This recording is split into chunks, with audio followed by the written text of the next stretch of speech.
Hello traders, welcome to KSS trading channel.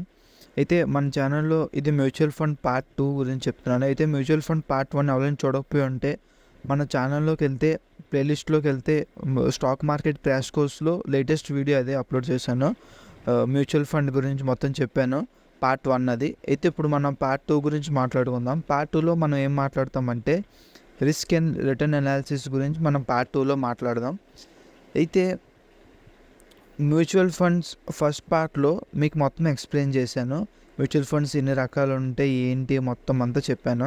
అయితే ఇప్పుడు మనం ఫస్ట్ రిటర్న్స్ గురించి మాట్లాడుకుందాం.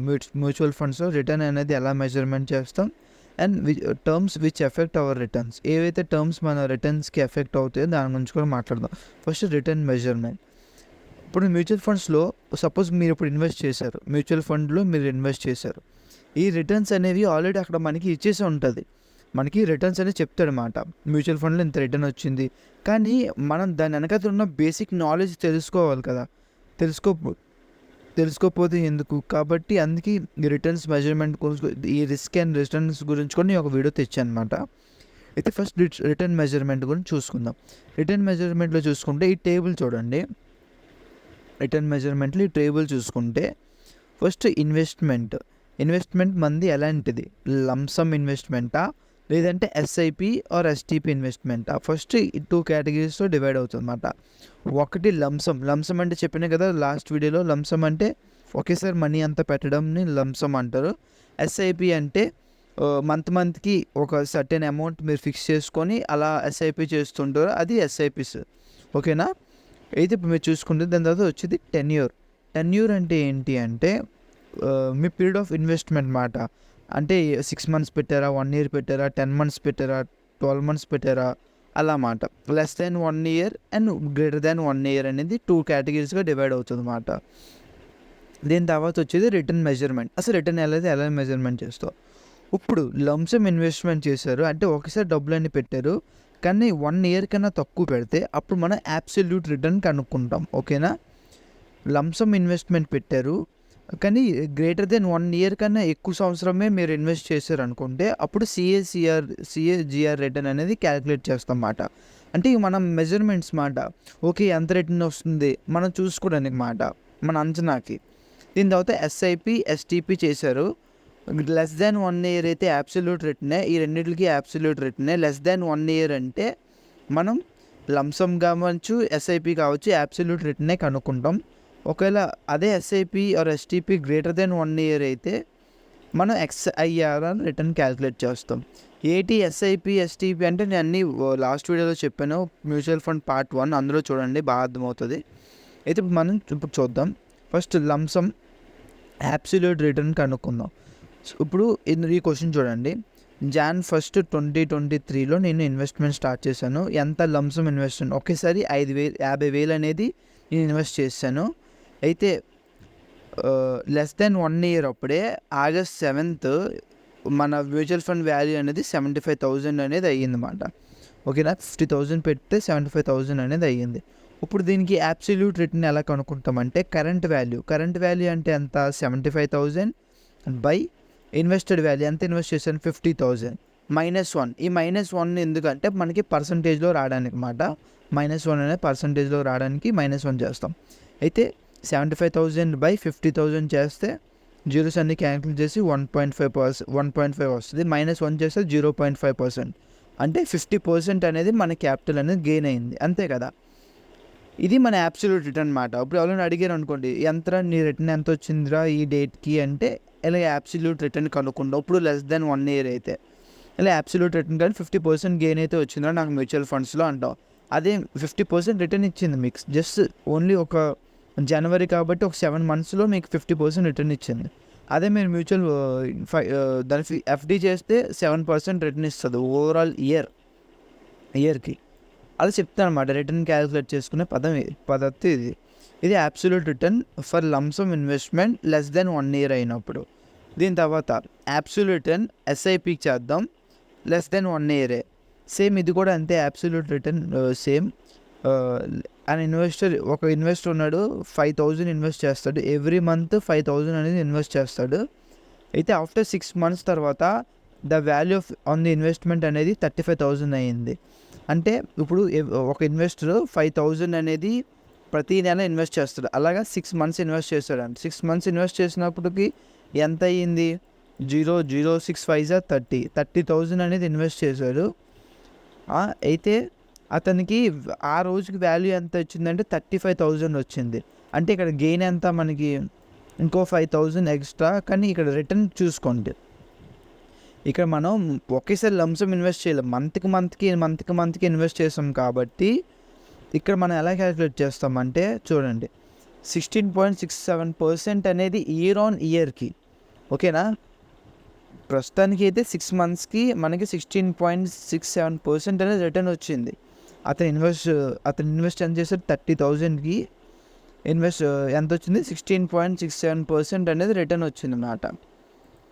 ఓకేనా? ఇది అబ్సల్యూట్ రిటర్న్. ఇలా ఇది సేమ్ లంసమ్ ఇన్వెస్ట్మెంట్కి కానీ ఆర్ ఎస్ఐపిస్ కానీ లెస్ దాన్ 1 year అయితే అబ్సల్యూట్ రిటర్నే క్యాలిక్యులేట్ చేస్తాం అన్నమాట. నెక్స్ట్ వచ్చేది సిఏజిఆర్ రిటర్న్. ఈ సిఏజిఆర్ రిటర్న్ ఏంటంటే లంసమ్ ఇన్వెస్ట్మెంట్కి గ్రేటర్ దెన్ 1 year కదా, అంటే 1 year కన్నా ఎక్కువ హోల్డింగ్స్ చేస్తున్నాం కదా. ఇప్పుడు అబ్సల్యూట్ రిటర్న్ కూడా కరెక్ట్గానే చెప్తుంది. అబ్సల్యూట్ రిటర్న్ కూడా ఎంత రిటర్న్ వచ్చిందో చెప్తుంది, కానీ ఇయర్ ఆన్ ఇయర్ ఎంత వచ్చిందో చెప్పదు. ఇయర్ ఆన్ ఇయర్కి మనం ఎంత రిటర్న్ ఎంత వచ్చిందో మనం చెప్పాలంటే అప్పుడు సిఏజిఆర్ కడతాం అన్నమాట. ఓకేనా? ఫస్ట్ మనం ఇప్పుడు ప్రజెంట్ వాల్యూ ఎంత? 90,000 అనేది మనకి ఇప్పుడు ఆఫ్టర్ 4 years. ఫస్ట్ మీరు క్వశ్చన్ చెప్తాను ఆగండి. ఒక ఇన్వెస్టరు నేను అనుకోండి 50,000 ఇన్వెస్ట్ చేసినప్పుడు 1st Jan 2018లో 50,000 అనేది ఇన్వెస్ట్ చేశాను. లంసమ్ ఇన్వెస్ట్ అంటే ఒకసారి పెట్టేసాను అనమాట. దీని తర్వాత ఆఫ్టర్ 4 years తర్వాత నా ఇన్వెస్ట్మెంట్ అనేది 90,000కి వచ్చింది. ఇప్పుడు మన అబ్సల్యూట్ రిటర్న్ కడితే అబ్సల్యూట్ రిటర్న్ ఫార్ములా వేస్తే 90,000 బై 50,000 మైనస్ 80%. ఓకే, ఇది కరెక్టే. అంటే ఈ రోజుకి మనం ఇన్వెస్ట్ చేసిన దానికి ఈ రోజుకి ఎంత రిటర్న్ వచ్చిందో చెప్తుంది. ఇక్కడ 80% మనం క్యాపిటల్ గెయిన్ అయ్యామన్నమాట. దేనికి? 50,000 ఇన్వెస్ట్మెంట్కి 80% అనేది మనకి వచ్చింది. మనకి అలా కాకుండా ఇయర్ ఆన్ ఇయర్ ఎంత వచ్చింది, ఇయర్ ఆన్ ఇయర్ ఇంట్రెస్ట్ ఎంతో మనకు తెలుసుకోవాలనుకుంటే సిఎస్జిఆర్ కడతాం అన్నమాట. సేమ్ ఫస్ట్ ప్రజెంట్ వాల్యూ ఎంత? 90,000 by invested value in bracket 1/4. 4 ఏంటి అంటే నెంబర్ ఆఫ్ ఇయర్స్ మాట. ఇది నెంబర్ ఆఫ్ ఇయర్స్ మాట. అంటే నెంబర్ ఆఫ్ ఇయర్స్, ఎన్ని సంవత్సరాలు మనం ఇన్వెస్ట్మెంట్ పెట్టాం. ఇది నెంబర్ ఆఫ్ ఇయర్స్ -1. ఓకేనా?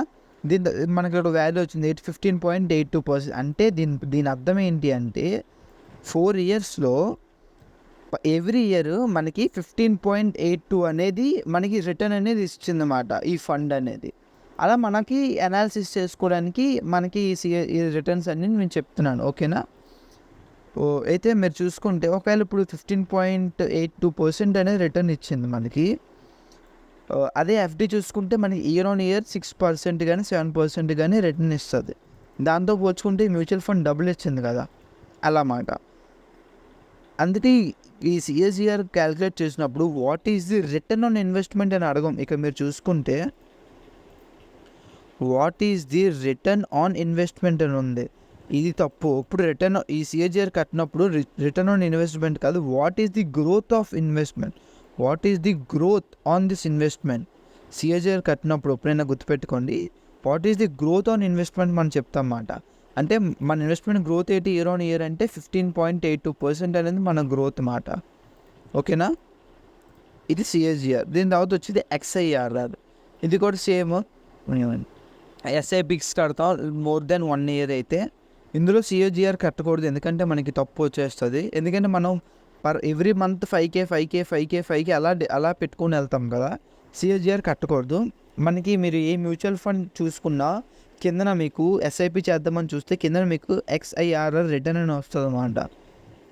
మనకి ప్రతి మ్యూచువల్ ఫండ్స్లో ఇది XIRR రిటర్న్ ఎక్కువ ఉంటుంది, ఎందుకంటే అందరూ ఎస్ఐపి చేస్తారు కదా. లంసమ్ అనేది ఎవరో చేస్తారు, ఇన్వెస్టర్స్, పెద్ద క్యాపిటల్ ఉన్నోళ్ళు, అలా మాట. దీని తర్వాత వచ్చేది terms which effect your return. మన రిటర్న్కి ఏమేమి టర్మ్స్ ఎఫెక్ట్ అవుతుందో చెప్తాను చూడండి. ఫస్ట్ వచ్చేది ఎక్స్పెన్స్ రేషియో. ఏంటి ఎక్స్పెన్స్ రేషియో? మీరు పార్ట్ 1లో కూడా చూస్తుంటే ఎక్స్పెన్స్ రేషియో గురించి ఎక్కువ మాట్లాడాను నేను. ఎక్స్పెన్స్ రేషియో అంటే ఏంటి అంటే ఎవరైతే మన ఫండ్ మేనేజర్ ఉన్నారో అతని ఛార్జెస్ మాట. ఓకేనా? మన ఫండ్ మేనేజ్ చేస్తున్నందుకు మనం ఇస్తున్న ఛార్జెసే ఎక్స్పెన్స్ రేషియో. ఓకేనా. దాన్ని ఎక్స్‌పెన్స్ రేషియో ఎంత తక్కువ ఉంటే మనకు అంత మంచిది. అంతే కదా. ఇప్పుడు అతని చార్జెస్ ఎంత తక్కువ తీసుకుంటే మనకు అంత మంచిది కదా. ఎక్స్‌పెన్స్ రేషియో చార్జెస్ అనేవి అతను డైలీ బేసిస్ మీద తీసుకుంటారు. ఏ మ్యూచువల్ ఫండ్ ఆపరేటర్ అయినా, ఏ అసెట్ మేనేజ్మెంట్ కంపెనీ అయినా మ్యూచువల్ ఫండ్స్‌లో మనకి ఎక్స్‌పెన్స్ రేషియో పడే కాస్ట్ డైలీగా తీసుకుంటారు ఆళ్ళు. ఎందుకంటే మనకప్పుడు తెలీదు కదా. ఇప్పుడు సపోజ్ మీరు ఎక్స్‌పెన్స్ రేషియో సపోజ్ 1 అనుకోండి. మీరు రూ. 1,00,000 ఇన్వెస్ట్ చేశారు అనుకుందాం. మీరు ఫైనల్‌గా ఎళ్ళేటప్పటికి రూ. 1,000 మీరు క్యాన్సిలేషన్ చేసుకున్నప్పుడు చాలా బాధేస్తది మీకు. అదే మీరు డైలీ బేసిస్‌లోగా ఆళ్ళు కట్ చేసుకుంటే మనం అంత పట్టించుకోము డైలీ బేసిస్‌లో. అందుకని చాలా తెలివిగా డైలీ బేసిస్‌లో మనకి చార్జెస్ అనేవి కట్ చేసుకుంటారు. ఇది ఎక్స్‌పెన్స్ రేషియో. ఎక్స్‌పెన్స్ రేషియో అంటే ఏం చెప్పాను? ఆళ్ళ చార్జెస్ మాట. ఓకేనా. మన ఫండ్ మేనేజర్ తీసుకున్న చార్జ్ మన ఫండ్ మేనేజ్ చేస్తున్నందుకు. ఇంకోటి బెంచ్ మార్కింగ్ ఏంటంటే మీరు ఏ మ్యూచువల్ ఫండ్ తీసుకున్నా ఆ మ్యూచువల్ ఫండ్ ఒక బెంచ్ మార్క్‌కి రిటర్న్స్‌కి మెజర్ చేసుకుంటదన్నమాట. సపోజ్ ఇప్పుడు నేను Nifty 50 index mutual funds invest చేశాననుకో, దాని బెంచ్ మార్క్ ఏంటి? నిఫ్టీ 50 ఇండెక్స్ మాట. దాని బెంచ్ మార్క్ ఏంటి? నిఫ్టీ 50 ఇండెక్స్ మాట. నిఫ్టీ 50 ఇండెక్స్ ఎలా పెర్ఫార్మ్ చేస్తదో అది బెంచ్ మార్క్‌గా మనం తీసుకుంటదన్నమాట. ఇది బెంచ్ మార్కింగ్. అంటే మళ్ళీ మీకు చెప్తాను చూడు బెంచ్ మార్కింగ్ అంటే ఏంటో. బెంచ్ మార్కింగ్ అంటే సపోజ్ నేను నిఫ్టీ 50 అనే మ్యూచువల్ ఫండ్స్‌లో ఇన్వెస్ట్ చేస్తాను. ఇండెక్స్ ఫండ్‌లో నిఫ్టీ 50 ఇండెక్స్ ఫండ్‌లో నేను డబ్బులు పెడదాం అనుకుంటున్నాను. దాని బెంచ్ మార్క్ ఏంటి? నిఫ్టీ 50 ఇండెక్స్ అనేది దాని బెంచ్ మార్క్ మాట. అంటే మన రిటర్న్స్ అనేవి నిఫ్టీ 50 ఇండెక్స్ రిటర్న్స్‌తో కంపేర్ చేసుకుంటాం. సపోజ్ ఆ ఇయర్ 1లో సపోజ్ నేను 2023లో ఇన్వెస్ట్ చేశాను. ఓకేనా. అయితే ఇప్పుడు 2024లో నిఫ్టీ 50 అనేది 15% రిటర్న్ ఇచ్చింది. అంటే నేను ఇందులో పెట్టవసరం లేదు. డైరెక్ట్ నిఫ్టీ 50 ఇండెక్సే మొత్తం కొనేసుకుంటాను. అంటే దాన్నేమో ఫ్యూచర్స్ కొంటాను. అది ఒక పెద్ద కహాని. ఫ్యూచర్ అండ్ ఆప్షన్స్ తర్వాత చెప్తాను. సో, ప్రస్తుతానికి మీరు అర్థం చేసుకోండి. నిఫ్టీ 50లో ఫ్యూచర్స్ కొనేస్తాను. అప్పుడు నాకు రిటర్న్ ఎంత వస్తది? 15% రిటర్న్ వస్తది. ఇది నా బెంచ్ మార్క్ రిటర్న్ మాట. నా మ్యూచువల్ ఫండ్ రిటర్న్ ఎంత? నేను ఇన్వెస్ట్ చేసిన మ్యూచువల్ ఫండ్ రిటర్న్ ఎంత? ఎందుకంటే దీని బెంచ్ మార్క్ అనేది నిఫ్టీ 50 ఇండెక్సే కదా. ఇది ఎంత రిటర్న్ వస్తుందో కూడా మనకి ఇంపార్టెంట్ అనమాట. ఇది బెంచ్ మార్కింగ్ అంటే. దీని తర్వాత ఎగ్జిట్ లోడ్ అనేది ఎప్పుడు పడుతుందంటే మీకు టైప్స్ ఆఫ్ మ్యూచువల్ ఫండ్స్ చెప్పాను కదా. కొన్నిటికి లాక్ ఇన్ పీరియడ్ ఉంటుంది, కొన్నిటికి లాక్ ఇన్ పీరియడ్ ఉండదు. ఏవైతే సపోజ్ నేను తీసుకునే మ్యూచువల్ ఫండ్స్కి లాక్ ఇన్ పీరియడ్ ఉందనుకో, అంటే నేను ఎగ్జిట్ అవ్వలేనమాట. క్లోజ్డ్ మ్యూచువల్ ఫండ్ మాట అది. అప్పుడు ఏమవుతుందంటే నేను ఎగ్జిట్ అయినప్పుడు నాకు కానీ డబ్బులు కావాలి, నేను ఎగ్జిట్ అయ్యాను అనుకోండి, అప్పుడు నాకు కొంత అమౌంట్ అనేది కట్టాలన్నమాట ఫైన్ లాగా. ఓకేనా. సపోజ్ ఇప్పుడు నేను 4 ఇయర్స్కి ఇన్వెస్ట్ చేసాను. ఇప్పుడు సపోజ్ ఎఫ్డి చూసుకుంటే ఎఫ్డిలో మీరు 5 ఇయర్స్ ఎఫ్డి చేశారు. కానీ మధ్యలో మీకు డబ్బులు అవసరం అయ్యి ఎగ్జిట్ అయిపోయారు అనుకోండి, మీరు ఒక ఫైన్ అనేది కట్టాలి. ఎగ్జిట్ లోడ్ అంటారు అన్నమాట దాన్నే. అలాగే సేమ్ మ్యూచువల్ ఫండ్స్లో కూడా అన్నిటికీ కాదు, కొన్ని క్లోజ్డ్ ఫండ్స్ ఉంటాయి. టైప్స్ ఆఫ్ ఫండ్స్ చెప్పాను కదా. ఓపెన్ ఫండ్ ఒకటి, క్లోజ్డ్ ఫండ్ ఒకటి అని. క్లోజ్డ్ ఫండ్స్లో మనకి ఇలాగా ఎగ్జిట్ లోడ్ అనేది పడుతుంది అన్నమాట. ఓపెన్ ఫండ్స్లో అలాగే ఎగ్జిట్ లోడ్ ఏం పడదు. మన ఇష్టం, ఎప్పుడైనా ఎంట్రీ అవ్వచ్చు, ఎప్పుడైనా ఎగ్జిట్ అవ్వచ్చు. నేను కూడా ఇప్పుడు చెప్పేది ఓపెన్ ఫండ్స్లోనే ఇన్వెస్ట్ చేయండి అని. దీని తర్వాత చూసుకుంటే ఇది మనకి రిటర్న్ అనాలిసిస్ మొత్తం అయిపోయింది. రిటర్న్ అనాలిసిస్లో మనం ఏమేమి మాట్లాడుకుందాం అంటే అసలు రిటర్న్ ఎలా మెజర్మెంట్ చేస్తాం, ఒక్కొక్క మనకి ఎస్ఐపికి, లంసమ్కి, less then 1 year, greater then 1 ఇయర్కి రిటర్న్ ఎలా మెజర్మెంట్ చేస్తాం అయిపోయింది. దీని తర్వాత terms which effect your return, ఏమేమి టర్మ్స్ మన రిటర్న్కి ఎఫెక్ట్ అవుతుందో కూడా చెప్పాను. ఓకేనా. దీని తర్వాత వచ్చి రిస్క్ గురించి మాట్లాడుకుందాం. ఇప్పుడు రిస్క్ అనాలిసిస్లో ఏమేమి ఉంటాయంటే ఇవి చాలా ఇంపార్టెంట్ రేషియోస్. ఈ రేషియోస్ గురించి ఎవరు చెప్పరు. ఈ రేషియోస్ గురించి ఎలా చెప్తారంటే సార్టినో రేషియో ఎక్కువ ఉంటే మంచిది, షార్ప్ రేషియో తక్కువ ఉంటే మంచిది అలా చెప్పేస్తారు. కానీ అసలు ఈ రిస్క్ అనాలిసిస్, ఈ ఆల్ఫా అంటే ఏంటి, ఎలా క్యాలిక్యులేట్ చేస్తామనేది మనకి టెక్నికల్స్ అనేది చాలా ఇంపార్టెంట్. ఓకేనా. మీరు అలా వాల్యూస్ పట్టేసి లేదంటే కొన్ని వీడియోస్ చూశాను నేను. ఎలాగంటే ఒక టేబుల్ గీస్తే ఆల్ఫా వాల్యూ ఎక్కువ ఉంటే మంచిది, బీటా వాల్యూ తక్కువ ఉంటే మంచిది. అలా కాదు, మనం దాని వెనకాల ఉన్న కాన్సెప్ట్ ఏంటో తెలుసుకోవాలి. అప్పుడే మనకి ఏదైనా ఏ సబ్జెక్ట్లో అయినా మనం కింగ్ అవుతాం. ఓకేనా. అయితే రిస్క్ అనాలిసిస్లో చూసుకుంటే first alpha, beta, standard deviation, Sharpe ratio, Sortino ratio, capture ratio. ఈ రేషియోస్ అన్నీ చాలా ఇంపార్టెంట్. ఇవి కూడా చెప్తాను ఏంటో. అయితే ఫస్ట్ చూసుకుందాం ఆల్ఫా. ఆల్ఫా అంటే అందరూ ఏమనుకుంటారంటే, ఫస్ట్ ఆల్ఫా డెఫినేషన్ చూద్దాం. చూసారు కదా, ఈ రేషియోస్ అనేవి మనకి ఏ మ్యూచువల్ ఫండ్ రేషియోస్ తీసుకున్నా ఈ రేషియోస్ అన్నీ ఉంటాయన్నమాట. అయితే ఫస్ట్ ఆల్ఫా డెఫినేషన్ ఏంటి అంటే, alpha refers to the surplus return of a mutual fund compared to the bench mark return. అంటే ఆల్ఫా ఏం చెప్తుంది, అందరి పాయింట్ ఫస్ట్ పాయింట్ ఏంటో చెప్తాను. Alpha refers to the surplus return of the mutual fund compared to the bench mark return. అంటే మీ ఒక bench mark return పోల్చుకుంటే మనకి ఎంత సర్ప్లస్ రిటర్న్ వచ్చింది. సపోజ్ మన బెంచ్ మార్క్ అనేది, సపోజ్ ఇక్కడ మీరు చూసుకుంటే, సపోజ్ మన ఆగుండి మీకు ఇక్కడ ఫాంట్ కలర్ మార్చుతాను, ఫాంట్ సైజ్ కొత్త. సపోజ్ మన బెంచ్ మార్క్ ఇండెక్స్ అనేది నిఫ్టీ 50 అనుకుందాం. ఓకేనా, సపోజ్ మన బెంచ్ మార్క్ అనేది నిఫ్టీ 50 ఇండెక్స్ అనుకుందాం. అయితే ఈ ఇయర్లో 2023 నుంచి 2024లో బెంచ్ మార్క్ రిటర్న్ ఎంత వచ్చిందంటే, సపోజ్ 15% రిటర్న్ వచ్చింది అనుకుందాం బెంచ్ మార్క్ రిటర్న్. అలాగే మన మ్యూచువల్ ఫండ్ రిటర్న్ అనేది 18% రిటర్న్ వచ్చింది. ఓకేనా, 18% రిటర్న్ వచ్చింది అంటే బెంచ్ మార్క్ రిటర్న్ కన్నా 3% రిటర్న్ ఎక్స్ట్రా. అదే చెప్తున్నాడు, alpha refers to the surplus return of a mutual fund compared to the bench mark return. అంటే మన మ్యూచువల్ ఫండ్తో కంపేర్ చేసుకుంటే, బెంచ్ మార్క్కి మ్యూచువల్ ఫండ్ కంపేర్ చేసుకుంటే మన మ్యూచువల్ ఫండ్ ఎంత రిటర్న్ ఎక్స్ట్రా ఇచ్చింది, సర్ప్లస్ రిటర్న్ ఇచ్చింది. ఇదే ఆల్ఫా. కానీ అందరూ ఇక్కడ వరకు అందరికి అర్థమైంది. కానీ అందరూ వదిలేసే పాయింట్ ఏంటంటే అడ్జస్టెడ్ ఫర్ రిస్క్. ఇది అందరూ వదిలేస్తారు. ఈ అడ్జస్టెడ్ ఫర్ రిస్క్ అంటే ఏంటి అంటే అదే బీటా మాట. ఏటో మీకు ఇంకా క్లియర్గా ఎగ్జాంపుల్ చెప్తే మీకు ఇంకా క్లియర్గా అర్థమవుతుంది. ఫస్ట్ అర్థమైంది కదా, ఆల్ఫా అంటే సర్ప్లస్ రిటర్న్ మాట. అడ్జస్టెడ్ ఫర్ రిస్క్ అనేది అందరూ వదిలేస్తారు. ఫస్ట్ మామూలుగా అందరూ ఎలా క్యాలిక్యులేట్ చేస్తారంటే, alpha suppose mutual fund return అనేది 18% రిటర్న్ ఇచ్చింది, మన నిఫ్టీ అనేది 15% రిటర్న్ ఇచ్చింది. ఆల్ఫా వాల్యూ అందరూ ఏమంటారంటే 18 - 15 3% ఆల్ఫా వాల్యూ అనేస్తారు. కానీ ఇది తప్పు. ఓకేనా, అడ్జస్టెడ్ ఫర్ రిస్క్ అని చెప్పాను కదా, అది చాలా ఇంపార్టెంట్. అడ్జస్టెడ్ ఫర్ రిస్క్ అంటే ఏంటో అనేది ఇప్పుడు చెప్తాను. అప్పుడు దానిలో వచ్చేది బీటా కాన్సెప్ట్ అన్నమాట. బీటా అంటే ఏంటి అంటే, ఫస్ట్ ఇక్కడ మీరు చూడండి, బీటా అనేది ఒక ఫండ్ ఒక లెస్ దెన్ 1% ఉంటే అది ఫండ్ అనేది లెస్ రిస్కీ. ఇఫ్ బీటా అనేది మ్యూచువల్ ఫండ్ మోర్ దెన్ 1 ఉంటే ఆ ఫండ్ అనేది మోర్ రిస్కీ మాట. ఈ దేంతో కంపేర్ చేసుకుంటాం అంటే బెంచ్ మార్క్తో కంపేర్ చేసుకుంటాం. ఈ బీటా వాల్యూ అనేది బెంచ్ మార్క్తో కంపేర్ చేసుకుంటాం. ఈ బీటా వాల్యూ ఏం చెప్తుంది అంటే, మీకు ఇక్కడ క్లియర్గా చెప్తాను చూడండి. బీటా వాల్యూ ఏం చెప్తుంది అంటే, సపోజ్ మన ఫండ్ అనేది, ఓకేనా, మన ఫండ్ అనేది ఈ ఇయర్ మన బెంచ్ మార్క్ అనేది నిఫ్టీ 50 అనేది ఇప్పుడు 8% అనేది డౌన్లో ఉంది.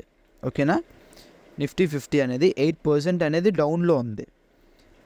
మన బీటా వాల్యూ ఒకవేళ 1 ఉంటే మన మ్యూచువల్ ఫండ్ కూడా 8% డౌన్లోనే ఉంటుంది. ఓకేనా, అర్థమైందా? ఓకేనా, ఏం చెప్తున్నాను, బీటా వాల్యూ అంటే ఏంటి అంటే, ఫస్ట్ మనం బీటా అనేది బెంచ్ మార్క్ రిటర్న్తో కంపేర్ చేసుకుంటాం. ఒకవేళ బీటా వాల్యూ అనేది లెస్ దెన్ 1 ఉంటే ఆ ఫండ్ అనేది లెస్ రిస్కీ. అదే బీటా వాల్యూ మోర్ దెన్ 1 ఉంటే ఆ ఫండ్ అనేది మోర్ రిస్కీ. ఓకేనా, ఇప్పుడు బీటా వాల్యూ సపోజ్ మన బెంచ్ మార్క్ ఉంది, సపోజ్ నిఫ్టీ 50 ఉంది, నిఫ్టీ 50 ఇండెక్స్ చూద్దాం. ఓకేనా, నిఫ్టీ 50 ఇండెక్స్ చూసుకుంటే ఈ ఇయర్ నిఫ్టీ 50 అనేది 8% అనేది పడిపోయింది. 8% పెరగలేదు, పడిపోయినాక మన మ్యూచువల్ ఫండ్ ఒక బీటా వాల్యూ అనే అదే 1 ఉంటే మన మ్యూచువల్ ఫండ్ వాల్యూ అనేది మన మ్యూచువల్ ఫండ్ బీటా వాల్యూ 1 ఉంటే మన మ్యూచువల్ ఫండ్ కూడా 8% పడిపోద్ది. ఓకేనా, అదే లెస్ దెన్ 1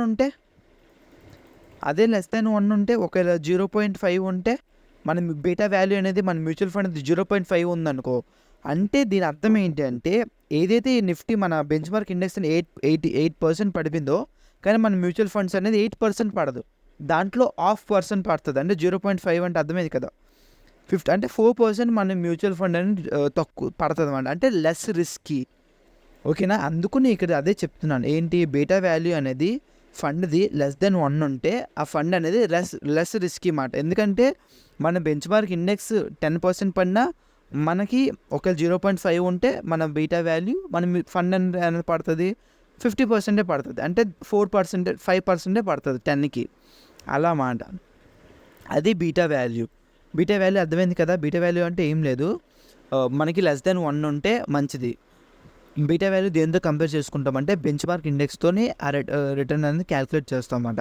సపోజ్ ఒక ఇయర్లో బీటా వాల్యూ అనేది ఒక బెంచ్ మార్క్ ఇండెక్స్ అనేది 8% అనేది పడిపోతే ఆ మన ఫండ్ ఒక బీటా వాల్యూ 1 ఉంటే, అంటే మనకి ఎంత అయితే పడిందో బెంచ్ మార్క్లో మనకు కూడా మ్యూచువల్ ఫండ్లో అంతే పడిపోద్ది. సపోజ్ 8% పడితే మనకు కూడా 8% పడిపోద్ది. అదే బీటా వాల్యూ ఎంత తక్కువ ఉంటే మనకి ఫండ్ అనేది అంత లెస్ రిస్కీ. ఎందుకు? సపోజ్ ఇప్పుడు బీటా వాల్యూ 0.5 ఉందనుకోండి, ఆ ఇయర్లో మన బెంచ్ మార్క్ ఇండెక్స్ అనేది 8% పడింది అనుకోండి, మన ఫండ్ వాల్యూ ఎంత పడుతుంది? కేవలం 4% పడుతుంది. ఎందుకంటే బీటా వాల్యూ 0.5 ఆఫే పడుతుంది అన్నమాట. అది బీటా అర్థమైపోయింది. దీని తర్వాత ఇప్పుడు ఆల్ఫా అనేది ఎగ్జాక్ట్గా ఎలా క్యాలిక్యులేట్ చేస్తారో చూద్దాం. ఫస్ట్ మీరు చూసుకుంటే ఆల్ఫా వాల్యూ ఫార్ములా చూసుకుంటే, ఇక్కడ ఆల్ఫా ఫార్ములా చూసుకుంటే మ్యూచువల్ ఫండ్ రిటర్న్, సపోజ్ మన మ్యూచువల్ ఫండ్ రిటర్న్ అనేది 18% రిటర్న్ అనేది ఇచ్చింది మనకి. అయితే రిస్క్ ఫ్రీ రిటర్న్ ఏంటంటే, సపోజ్ ఎఫ్డీలో అనుకోండి, మామూలుగా అయితే ఎఫ్డీలో కాదు, మనకి గవర్నమెంట్ బాండ్స్ ఉంటాయి కదా, గవర్నమెంట్ సీల్స్ ఉంటాయి కదా 10 yearsవి, అలాగా అవి రిస్క్ ఫ్రీ మాట. మీకు ఏ రిస్క్ చేయవలసిన లేదు, ఇంత రిటర్న్ అనేది మీకు వచ్చేది. సపోజ్ ఇప్పుడు మనకి ఎఫ్డీ చేసామనుకో, ఫిక్స్డ్ డిపాజిట్ చేసామనుకో, ఎఫ్డీలో మహా అయితే రిటర్న్ ఎంత వస్తుంది? ఒక 5% లేదంటే 7%. ఇది ఫిక్స్డ్ రిటర్న్ మాట. దీంట్లో రిస్క్ ఏమి ఉండదు మీకు, ఆ రిటర్న్ అనేది మీకు వచ్చేస్తుంది. అదే మాట రిస్క్ ఫ్రీ రిటర్న్ అంటే అది. సపోజ్ ఒక 7% తీసుకుందాం, ఓకేనా? 7% రిటర్న్ తీసుకుందాం. మైనస్ బెంచ్ మార్క్ రిటర్న్ ఎంత? బెంచ్ మార్క్ రిటర్న్ అనేది ఇయర్ ఒక 15% 14% రిటర్న్ ఇచ్చింది అనుకుందాం bench mark return, minus risk free return into beta value. ఇక్కడే మన ఈ బీటా వాల్యూ దగ్గర మనకి ఇంపార్టెంట్ మాట. ఈ బీటా వాల్యూ చేంజ్ అయ్యే బట్టి మనకి ఆల్ఫా వాల్యూ మారిపోతుంది. అదే బీటా వాల్యూ 1 అనుకోండి, అప్పుడు మనం ఆ ఫార్ములా చెప్పాను కదా, రిస్క్ ఆల్ఫా వాల్యూ అలా మామూలుగా అందరూ ఎలా క్యాలిక్యులేట్ చేస్తారు? మ్యూచువల్ ఫండ్ రిటర్న్ ఎంత ఇచ్చింది, మనకి బెంచ్ మార్క్ రిటర్న్ ఎంత ఇచ్చింది, రెండు మైనస్ చేస్తే ఆల్ఫా వాల్యూ వచ్చేస్తుంది. ఎప్పుడైతే మనం రిస్క్ అడ్జస్ట్ చేస్తామో, బీటా వాల్యూ 1 కాకుండా తగ్గుతుందో, మనకి అప్పుడు ఆల్ఫా వాల్యూ మారిపోద్ది. ఇప్పుడు మీరు చూసుకుంటే ఈ ఎగ్జాంపుల్లో చూడండి, ఒక ఫండ్ రిటర్న్ అనేది ఎంత? 11% అనేది ఫండ్ రిటర్న్, ఓకేనా? బెంచ్ మార్క్ రిటర్న్ అనేది 8% అనేది బెంచ్ మార్క్ రిటర్న్ అన్నమాట. మనకి బీటా వాల్యూ ఎంత అంటే 0.75%. అంటే ఒకవేళ మనకి 10% అనేది బెంచ్ మార్క్ ఇండెక్స్ పడిపోయింది అనుకో, కానీ మన ఫండ్ అనేది ఎంత పడుతుంది అంటే 10% పడదు, 10% ఒక 75% పడుతుంది, ఓకేనా? అది అదే మీరు చూసుకుంటే ఆల్ఫా వాల్యూ ఎలా క్యాలిక్యులేట్ చేస్తారు? ఫస్ట్ 11 అంటే మన ఫండ్ అనేది ఎంత రిటర్న్ ఇచ్చింది, 11 మైనస్ రిస్క్ ఫ్రీ రిటర్న్ ఎంత? 5% అన్నమాట, మైనస్ 8% అనేది మన బెంచ్ మార్క్ ఇండెక్స్ ఒక రిటర్న్ మాట ఆ ఇయర్లో, మైనస్ రిస్క్ ఫ్రీ రిటర్న్. ఇది బీటా వాల్యూ మరి చెప్పాను కదా, లెస్ దాన్ 1 ఉంటే మంచిది. టోటల్గా క్యాలిక్యులేట్ చేస్తే మనకి ఆల్ఫా వాల్యూ అనేది 3.75% వచ్చింది. మామూలుగా అందరూ ఎలా క్యాలిక్యులేట్ చేస్తారు? మన ఇండెక్స్ రిటర్న్ ఎంత? 11% మైనస్ మనకి బెంచ్ మార్క్ రిటర్న్ ఎంత? 8% అని చెప్పి టోటల్గా ఎంత క్యాలిక్యులేట్ చేస్తారు? 5% అని చెప్పి, 5ఏనా? 11 మైనస్ 8 ఎంత? 3%. 11 మైనస్ 5 కదా, బెంచ్ మార్క్ రిటర్న్ కదా, 11 మైనస్ రిస్క్ ఫ్రీ రిటర్న్ కదా చేస్తాం. 11 మైనస్ 5 ఎంత? 6%. 6 అంతే కదా. 11 మైనస్ 5 6% అనేది మన ఆల్ఫా వాల్యూ క్యాలిక్యులేట్ చేసేస్తారు.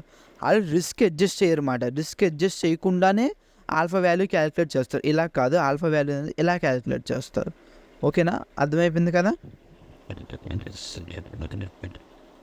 ఇది ఆల్ఫా వాల్యూ అర్థమైంది కదా. ఆల్ఫా గురించి బీటా గురించి అర్థమైంది కదా. ఆల్ఫా అంటే మన సర్ప్లస్ రిటర్న్ ఎంత అనేది ఆల్ఫా అనేది క్యాలిక్యులేట్ చేస్తుంది అన్నమాట. Compare to the benchmark రిటర్న్తో కంపేర్ చేసుకుంటే ఆల్ఫా అనేది ఎంత రిటర్న్ మనకి తెలుస్తుంది అన్నమాట. మన ఫండ్ అనేది ఎంత రిటర్న్ ఇస్తుంది, సర్ప్లస్ రిటర్న్. అయిపోయింది. దీంతో నెక్స్ట్ టాపిక్ వచ్చేసి స్టాండర్డ్ డీవియేషన్. స్టాండర్డ్ డీవియేషన్ అంటే మన ఫండ్ ఇయర్లో ఎంత పర్సెంట్ మన నెట్ అసెట్ వాల్యూ ఉంటుంది కదా, మనకి అసైన్ చేసినప్పుడు ఒక మ్యూచువల్ ఫండ్ అసైన్ చేసినప్పుడు మనకి ఇవి ఇస్తారు కదా నెట్ అసెట్ వాల్యూ, మనకి దాన్ని ఎంత హై వెళ్ళొచ్చు, ఎంత పర్సెంట్ డీవియేట్ అవ్వచ్చు అన్నమాట. మన నెట్ అసెట్ వాల్యూ అనేది ఎంత వాల్యూ డీవియేట్ అవ్వచ్చు అన్నమాట, either upside or downside. ఇక మీరు చూసుకుంటే స్టాండర్డ్ డీవియేషన్ చూసుకుంటే 15.95 ఉంది. అంటే సపోజ్ మన ఎస్ఐపి చేస్తున్నాం, మనకి మన నేవ్ వాల్యూ నెట్ అసెట్, నేవ్ అంటే ఏంటో కూడా మీకు లాస్ట్ వీడియోలో చెప్పాను, అర్థం కాబట్టి చూడండి. అయితే నెట్ అసెట్ వాల్యూ అనేది సపోజ్ 55 రూపీస్ ఉందనుకోండి ప్రస్తుతానికి. అయితే స్టాండర్డ్ డీవియేషన్ ఏం చెప్తుంది అంటే 1 year లోపు ఇది 15% అనేది ఇది పైకైనా వెళ్ళొచ్చు, లేదంటే 15% ఇది కిందకైనా రావచ్చు అన్నమాట. ఇదే స్టాండర్డ్ డీవియేషన్ అనేది చెప్తుంది. అయిపోయింది. దీని తర్వాత షార్పే రేషియో ఏం చెప్తుంది అంటే, ఈ షార్పే రేషియో అసలు మెయిన్ ఇంపార్టెన్స్ ఏంటి అంటే, అందరూ కూడా రిస్క్ సెపరేట్గా రిటర్న్ సెపరేట్గా క్యాలిక్యులేట్ చేస్తారు కదా, కానీ షార్పే రేషియో ఏం చెప్తుంది అంటే ఐసోలేట్గా క్యాలిక్యులేట్ చేయొద్దు, రెండు కూడా కలిపే చూడాలి అని చెప్తుంది అన్నమాట. అంటే రిటర్న్ ప్లస్ రిస్క్ రెండు కలిపి మనం చూడాలి అని చెప్పి షార్ప్ రేషియో చెప్తుంది అన్నమాట. సపోజ్ ఇప్పుడు 2 funds ఉన్నాయి, ఈ రిటర్న్ అనేది 20%, ఈ రిటర్న్ అనేది 16%. మనకి స్టాండర్డ్ డీవియేషన్ చూసుకుంటే దీని 34% స్టాండర్డ్ డీవియేషన్, 28% స్టాండర్డ్ డీవియేషన్తో చూసుకుంటే, రిస్క్తో చూసుకుంటే ఏ ఫండ్ బెటర్ అనిపిస్తుంది మీకు? ఏ అనేది బెటర్ అనిపిస్తుంది. అదే రిటర్న్తో చూసుకుంటే స్టాండర్డ్ రిస్క్తో చూసుకుంటే మీకు ఏ ఫండ్ బెటర్ అనిపిస్తుంది? బి ఫండ్ అనేది బెటర్ అనిపిస్తుంది. ఎందుకంటే 28% రిస్క్, అయితే మన నెట్ అసెట్ వాల్యూ అనేది 28% అప్ అయినా అవుతుంది లేదా డౌన్ అయినా అవుతుంది. కాకపోతే ఇది చూసుకుంటే 34%, ఇక్కడ రిస్క్ ఎక్కువ ఉంది కదా, మన రిస్క్ ఒకటే చూసుకుంటే మనకి ఫండ్ బి అనేది బెటర్ అనిపిస్తుంది. అదే మనం రిటర్న్ ఒకటే చూసుకుంటే ఫండ్ ఏ బెటర్ అనిపిస్తుంది. కానీ షార్ప్ రేషియో ఏం చెప్తుంది అంటే ఇలా ఇండివిజువల్గా కాదు, రెండు కలిపి చూడాలి అని చెప్పి ఒక ఫార్ములా ఇచ్చింది అన్నమాట. ఆ ఫార్ములా ఏంటి అంటే ఇదే ఆ ఫార్ములా. ఏంటి షార్ప్ రేషియో అంటే, ఫస్ట్ 20 ఒక షార్ప్ రేషియో ఆఫ్ ఏ కడదాం. ఏ చెప్తుంది 20 మైనస్ అంటే మన రిటర్న్ ఎంత, రిస్క్ ఫ్రీ రిటర్న్ ఎంత, బై మన రిస్క్ ఎంత తీసుకుంటే ఒక వాల్యూ వస్తుంది అన్నమాట. ఓకేనా? ఇది షార్ప్ రేషియో ఎంత ఎక్కువ ఉంటే మనకి అంత మంచిది, ఆ మ్యూచువల్ ఫండ్ అనేది అంత మంచిది అన్నమాట. ఈ రెండింటిలో కంపేర్ చేసుకుంటే షార్ప్ రేషియో ఏది ఎక్కువ ఉంటుంది కాబట్టి ఏ ఫండ్ అనేది బెస్ట్ అన్నమాట. ఓకేనా? షార్ప్ రేషియో అనేది ఏంటి, మనకి రిస్క్ రిటర్న్ ఐసోలేట్గా కాకుండా రెండు కలిసి కంపేర్ చేస్తూ చూసుకోవాలి. ఎందుకంటే రిస్క్ టు రివార్డ్ రేషియో అంటాం కదా, మనం రిస్క్ ఎంత తీసుకుంటున్నాం దానికి రివార్డ్ ఎంత వస్తుంది, అది చాలా ఇంపార్టెంట్. అదే షార్ప్ రేషియో చెప్తుంది అన్నమాట. షార్ప్ రేషియో ఎంత ఎక్కువ ఉంటే అంత మంచిది. ఓకేనా? దీని తర్వాత వచ్చేసి సార్టినో రేషియో కొంచెం కాంప్లెక్స్, ఇది మీకు అవసరం లేదు కానీ నేను ఇందులో అయితే ఫామ్లో అయితే ఇచ్చాను. సార్టినో రేషియో గురించి మీకు వీడియో కావాలి అంటే నాకు కామెంట్ సెక్షన్లో పెట్టండి. ఇది కొంచెం కాంప్లెక్స్ ఉంటుంది అనమాట, డౌన్ సైడ్ డీవియేషన్ క్యాలిక్యులేట్ చేస్తాం అవన్నీ. ఇది అంత ఇంపార్టెంట్ ఏమి కాదు. ఇంకోటి సార్టినో రేషియో, డౌన్ సైడ్ డీవియేషన్ అన్నీ క్యాలిక్యులేట్ చేస్తాం అన్నమాట. అంటే ఈ సార్టినో రేషియోలో ఏం చెప్తామంటే షార్ట్కట్లో అప్ సైడ్ వదిలే, ఓకేనా, నీకు రిటర్న్ ఎంత వస్తుందో వదిలే, కానీ రిస్క్ ఎంత ఉంటుందో అనేది మనం చెప్తుంది అన్నమాట. ఈ సార్టినో రేషియో అదే చెప్తుంది. సార్టినో రేషియో మనకి ఎంత తక్కువ ఉంటే అంత మంచిది, ఎంత రిస్క్ తక్కువ ఉంటే అంత మంచిది. ఈ షార్ట్కట్లో ఓకే, సార్టినో రేషియో మనకి ఎంత తక్కువ ఉంటే అంత మంచిది. ఓకేనా? ఇది తర్వాత క్యాప్చర్ రేషియో. ఈ capture ratio important. Capture ratio ఏం చెప్తుంది అంటే, సపోజ్ మన ఇండెక్స్ అనేది 76% అనేది గెయిన్ అవుతే మన అప్ సైడ్ మూమెంటంలో మన మ్యూచువల్ ఫండ్ ఇండెక్స్ 94% అనేది పట్టుకుంటుంది అన్నమాట. అంటే దీని అర్థం ఏంటి అంటే, ఇంకో షార్ట్కట్లో చెప్తాను చూడండి.